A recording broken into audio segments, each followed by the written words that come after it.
আপনার কি নিয়মিত ঘুম হয়? আপনার কি ঘুমের মধ্যে মাঝখানে হঠাৎ করে ঘুম ভেঙে যায়? বিছানায় শুয়ে অনেকক্ষণ শুয়ে আছেন, সহজে ঘুম আসছে না, এই জাতীয় সমস্যা হয়? কোনো কোনো ক্ষেত্রে রোগীদের দেখি যে ঘুম আসলো সবই ঠিক আছে, কিন্তু সকালে তার ঘুম পরিপূর্ণ হওয়ার আগেই ঘুম বেড়ে যাচ্ছে। আপনার কি এরকম সমস্যা হয়? যদি এই সমস্যাগুলো হয়ে থাকে তাহলে আপনি ইনসোমনিয়া রোগে ভুগছেন। আর এই রোগের মাত্রা যদি বা প্রকোপটা যদি আপনার 3 মাসের বেশি সময় ধরে হয়ে থাকে তাহলে আপনি ক্রনিক ইনসোমনিয়া রোগে ভুগছেন। এখন এই ক্রনিক ইনসোমনিয়া রোগটা জরুরি কেন? কি ক্ষতি হয় এই রোগটা থাকলে? সবচেয়ে বেশি যে ক্ষতি হয়, আপনার দৈনন্দিন কার্যক্রম মারাত্মকভাবে ব্যাহত হয়। আপনার কাজে মনোযোগ কমে যাবে, মেজাজ খিটখিটে হয়ে যাবে, এবং কিছু কিছু রোগ দীর্ঘস্থায়ীভাবে আপনার শরীরে বাসা বাঁধবে। যেমন ধরা যাক, আপনার দীর্ঘদিন ধরে অনিয়মিত বা কম ঘুমের কারণে আপনার রক্তে ব্লাড সুগার পরিমাণ বেড়ে যাবে। আপনার যদি প্রেশারের সমস্যা থাকে তাহলে উচ্চ রক্তচাপটা আরো বেড়ে যাবে, ওষুধেও কাজ করতে যাবে না, বা প্রেশারে বেশি উঠানামা করবে, এই বেশি তো এই কম, আপনি এর সাথে পেরে উঠতে পারবেন না।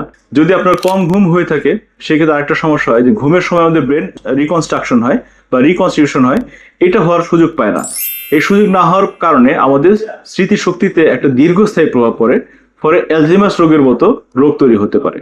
এই জন্য নিয়মিত ঘুমানো খুব জরুরি।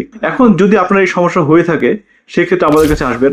আমরা প্রথমে আপনার এই কারণগুলিকে খুঁজে বের করব, খুঁজে বের করে সমাধানের চেষ্টা করব। এর মধ্যে একটা কারণ আপনাকে বলে দিই, যেটা আপনি নিজে অ্যাসেস করবেন। আপনি স্লিপ হাইজিন এই শব্দটাকে একটু নোট করে রাখেন। স্লিপ হাইজিনটাকে আপনি গুগলে সার্চ দেন, দিলে আপনি অনেকগুলো স্টেপ খুঁজে পাবেন। স্লিপ হাইজিন সম্বন্ধে আপনি পড়ে জেনে দেখবেন যে সংশোধনযোগ্য কি কি কারণে আপনার ঘুম হচ্ছে না। যদি এর মধ্যে আপনার ঘুম ঠিক হয়ে যায় এগুলো সংশোধনের মাধ্যমে, তো খুব ভালো। যদি এরপরেও সমস্যা থেকে যায় আপনি অবশ্যই আমাদের কাছে আসবেন, আমরা পরবর্তী চিকিৎসার দায়িত্ব নিব। ধন্যবাদ সবাইকে।